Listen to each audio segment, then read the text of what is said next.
kiriman link Tempo itu yang katanya itu habis di pasaran. Karena itu kemudian Tempo membebaskan akses untuk orang mengakses Tempo digitalnya ya begitu ya. Dan betul juga setelah saya buka ternyata ada tulisannya ini aksesnya akses bebas begitu disebutkannya ya. Dan kenapa kok kemudian menghilang dari pasaran katanya? Karena ini berkaitan dengan cover story-nya ini tentang 10 tahun pemerintahan Jokowi dan di situ Tempo menelanjangi habis-habisan gitulah dosa-dosa dari Jokowi. Bung Rocky, bagaimana respon Anda soal ini? Memang terbaca bahwa ada kegelisahan pada pemerintah setelah sejumlah media massa, Tempo terutama, lalu ILC, Nyapa Karni, mulai masuk di dalam isu-isu yang menyangkut semacam rahasia-rahasia politik istana. Tempo menerbitkan dengan sangat komprehensif yang disebut sebagai kejahatan politik Jokowi sebetulnya. Dan itu dengan sendirinya menimbulkan bukan sekedar sensasi, tapi memang substansinya dapat. Jadi kalau Tempo itu hilang dari peredaran, itu pasti ada hal yang cukup mendebarkan bagi kekuasaan. Tetapi era di mana semua hal bisa diviralkan dengan fasilitas internet juga tidak memungkinkan orang tidak membaca Tempo tuh. Jadi Tempo justru beredar secara samizdat. Samizdat itu dulu istilah Václav Havel, aktivis Cekoslovakia yang memulai era subversi melalui tulisan tuh. Kita tahu dulu ketika terjadi perubahan di Cekoslovakia itu intelektual kiri di sana menyelundupkan pikiran-pikiran bermutu untuk menghasilkan kebebasan. Justru kiri artinya mereka yang kritis pada kekuasaan. Nah ini juga berlangsung di era Jokowi sebetulnya. Begitu banyak kita lihat pamflet atau pikiran itu beredar di TikTok, menghujat presiden, mempersoalkan fasilitas-fasilitas politik yang sangat eksklusif dimiliki oleh keluarga Jokowi. Kan itu semuanya nggak mungkin kita batalkan.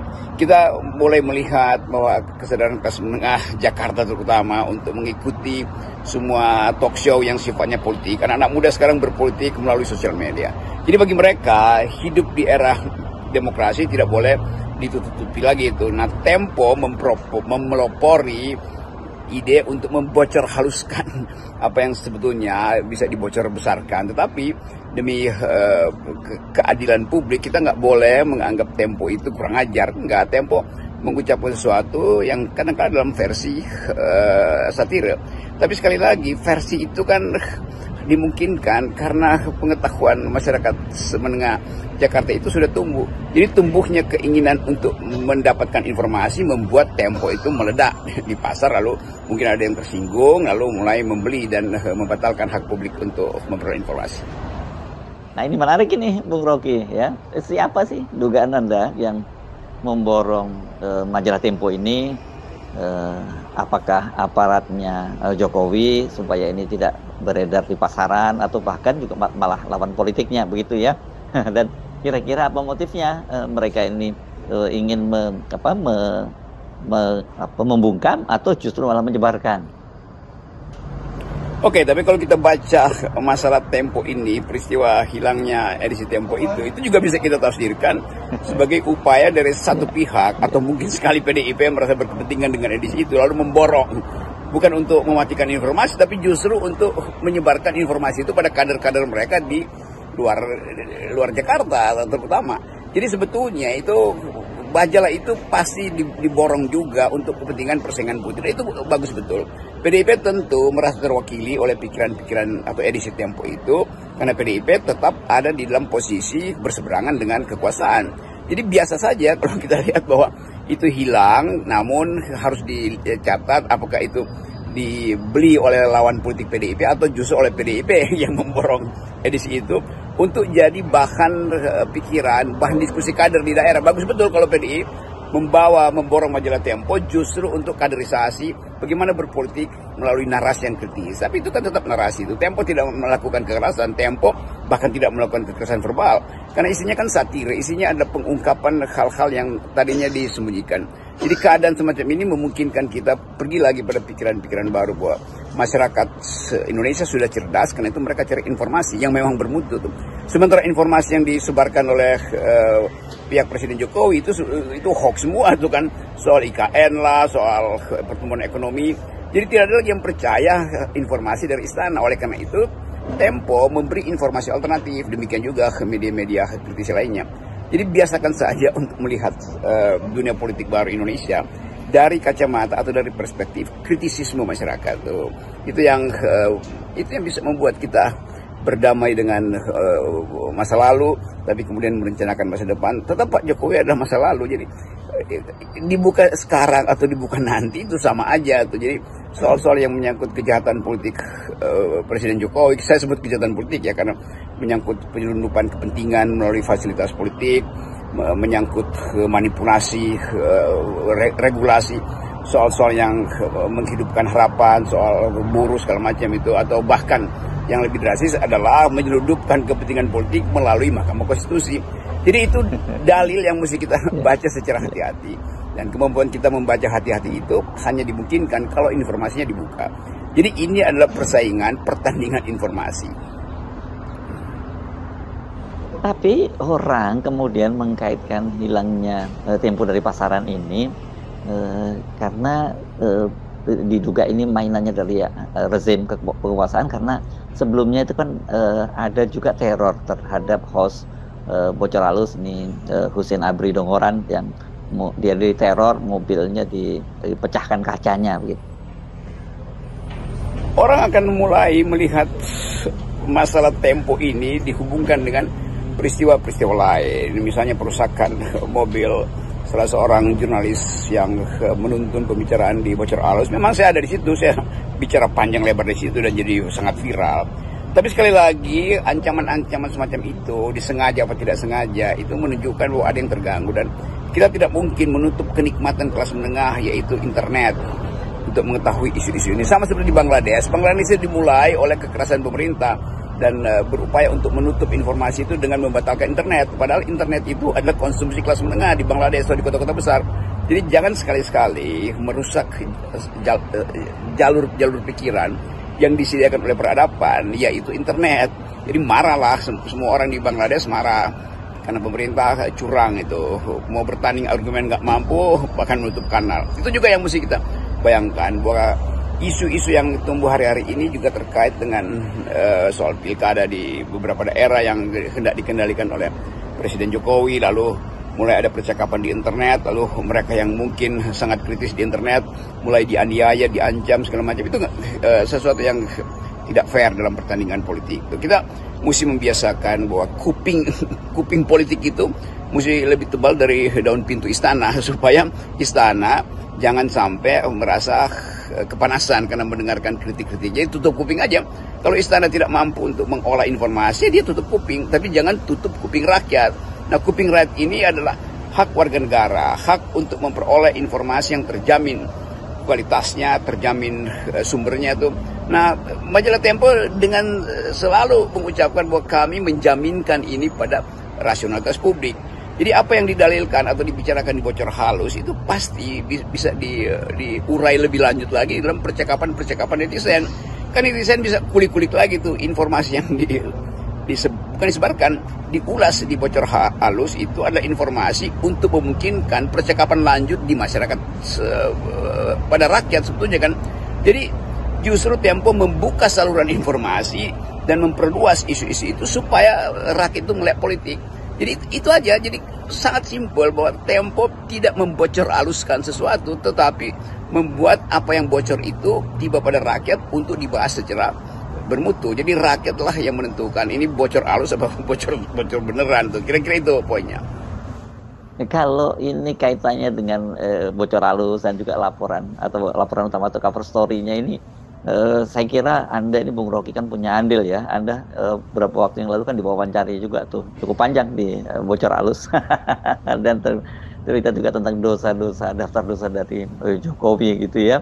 Dan kemudian lewat channel RGO di Forum News Network kan Anda juga terus menerus setiap hari, tiada hari tanpa kritik terhadap rezim Jokowi. Ya tentu FNN juga menjadi sasaran, tetapi kita tahu bahwa FNN memang dari awal mengambil posisi kritis. FNN itu forum nantang-nantang. Dan berkali-kali situs atau sosial media Hers Beno, sosial media saya juga diganggu. Tetapi kita tidak mungkin untuk berhenti memberi kritik. Kan kita tahu bahwa Pak Jokowi dipilih oleh rakyat. Beliau memperoleh dukungan yang sangat tinggi selama 2 periode ini. Tetapi pada saat yang sama juga tidak boleh menutup informasi bahwa hal-hal yang pada akhirnya diketahui publik tentang misalnya bisnis keluarga Pak Presiden atau ambisi yang juga masih melekat sampai saat ini pada Pak Presiden, itu juga tidak boleh ditutup-tutupi kan. Kita mesti balance bahwa beliau terpilih secara demokratis, oke, tapi kemudian beliau memanfaatkan institusi politik untuk memperpanjang kekuasaannya, itu juga faktanya begitu kan. Kan Ibu Mega yang terus mengatakan bahwa Pak Jokowi itu dia punya ambisi yang melanggar konstitusi, soal perpanjangan masa jabatan, soal anti kritik, bahkan soal untuk membubarkan partai dia sendiri kan. Semua itu direkam oleh publik, dan rekaman-rekaman itu tidak boleh dialihkan menjadi kebencian. Itu biasakan saja bahwa persaingan politik akan hidup terus di era ketika demokrasi di Indonesia harus diciptakan lagi. Jadi kita lagi lelah untuk menciptakan kembali demokrasi, dan kita minta supaya istana itu jangan terlalu baper lah itu. Jadi biarkan informasi mengalir, akan ditapis oleh kalangan akademis, moral publik biarkan tumbuh dengan perlahan-lahan, supaya kita bisa merawat kembali demokrasi nanti di era Pak Prabowo. Jadi kemampuan kita hari ini adalah membekali rakyat dengan akal pikiran, supaya mereka sendiri yang mampu menapis mana berita hoax, mana berita yang jujur. Jadi balik lagi pada soal Tempo, kita kasih support pada Tempo untuk terus memproduksi semua jenis isu atau informasi yang tidak mungkin didapatkan melalui jalur-jalur resmi formal. Jadi hak publik untuk memperoleh bocoran dari Tempo itu jangan ditandingi melalui penghilangan hak Tempo untuk memberitakan tuh. Jadi kita belajar pelan-pelan bahwa semua hal bisa didiskusikan, dan Tempo bocor halus di tempat berdiskusi. Nah, kalau pihak kekuasaan cenderung untuk antipati, ya kirim aja orang untuk berdebat dengan tokoh-tokoh yang diwawancara di Tempo kan. Jadi cuma itu jalan keluarnya. Tetapi saya kira ya, Bung Rocky, kita perlu ingatkanlah pada para penguasa atau siapapun yang ingin membungkam media dengan cara tadi itu memborong di pasaran atau apapun lah namanya gitu ya. Kita perlu ingatkan bahwa di era digital begitu, hal-hal yang semacam ini udah nggak ada gunanya ya, karena tadi kalau toh misalnya dibungkam lewat diborong edisi cetaknya dan itu kemudian menghilang dari pasaran kan, publik kemudian bisa mengaksesnya lewat yang digital. Ini bahkan dalam kasus ini Tempo membuka aksesnya, akses bebas gitu disebutnya, padahal selama ini mereka selalu mengingatkan jangan menyebarkan link-link yang gratisan semacam itu, karena itu bukan bagian dari mendukung jurnalisme yang sedang mereka bangun. Oke, sekali lagi kita ucapkan selamat datang kebebasan informasi dan selamat tinggal upaya untuk pengendalian opini publik. Nah, peristiwa-peristiwa yang dialami Tempo atau gejala yang sama yang mungkin dialami oleh media yang lain itu harus kita anggap sebagai wujud dari keinginan kita untuk mempercepat kembalinya demokrasi. Semoga Pak Prabowo mengerti bahwa kebebasan pers itu tidak boleh terhalang, kendati perbedaan pikiran itu dalam politik bertumbuh secara terlalu radikal. Karena radikalisme itu kalau dia ada dalam pikiran itu nggak ada soal. Yang berbahaya kalau radikalisme itu didasarkan pada sentimen-sentimen rasis, sentimen-sentimen kebudayaan yang lain. Tapi kalau radikalisme itu dimaksudkan untuk membongkar akar persoalan radiks dari peristiwa-peristiwa hari ini, maka dia mesti dibiarkan. Karena publik mampu untuk mengendalikan emosinya. Karena sekarang kita ingin supaya politik diasuh secara intelektual. Baik, Assalamualaikum warahmatullahi wabarakatuh. Apa yang disampaikan oleh Bung Rocky Gerung ini sangatlah benar-benar nyata. Bahwasanya tidak semua wartawan senior, wartawan yang baru pun itu berani blak-blakan untuk mengkritik penguasa. Faktanya memang pembungkaman media mainstream, media cetak dan lain sebagainya itu memang sudah dilakukan atau diupayakan dari rezim untuk bagaimana bisa meminimalisir kritisan-kritisan atau suara-suara sumbang yang mengganggu kekuasaan mereka.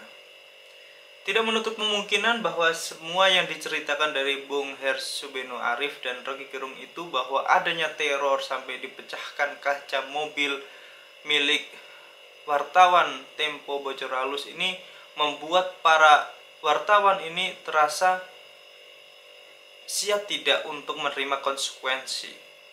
Memang intervensi teror itu akan muncul ketika para penguasa tidak ingin diganggu secara kekuasaannya.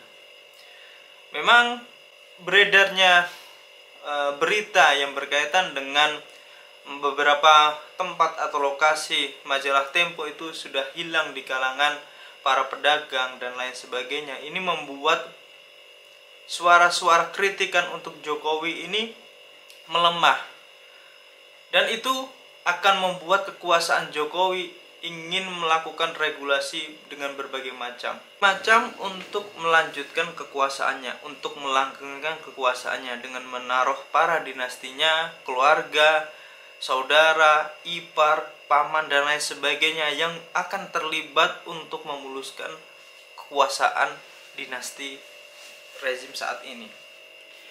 Tidak menutup kemungkinan mereka akan membungkam suara-suara kritis dari mulai ormas, dari mulai kabinet, dari mulai institusi Polri, aparat dan lain sebagainya yang bisa menghalangi dinasti politik Jokowi ini.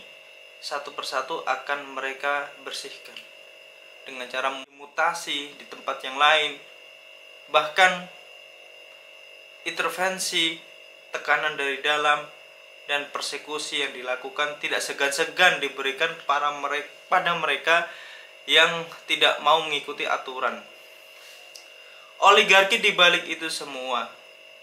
Oligarki mempunyai sejuta cara untuk bagaimana menikmati kekuasaan di negeri ini. Salah satunya perpindahan atau percepatan IKN yang ada di Penajam Pasir Utara itu membuktikan bahwa tidak ada urgensi, namun tetap saja dipaksakan untuk dipindahkan IKN ibu kota Indonesia di Kalimantan Timur. Mungkin ini yang bisa saya sampaikan. Assalamualaikum warahmatullahi wabarakatuh.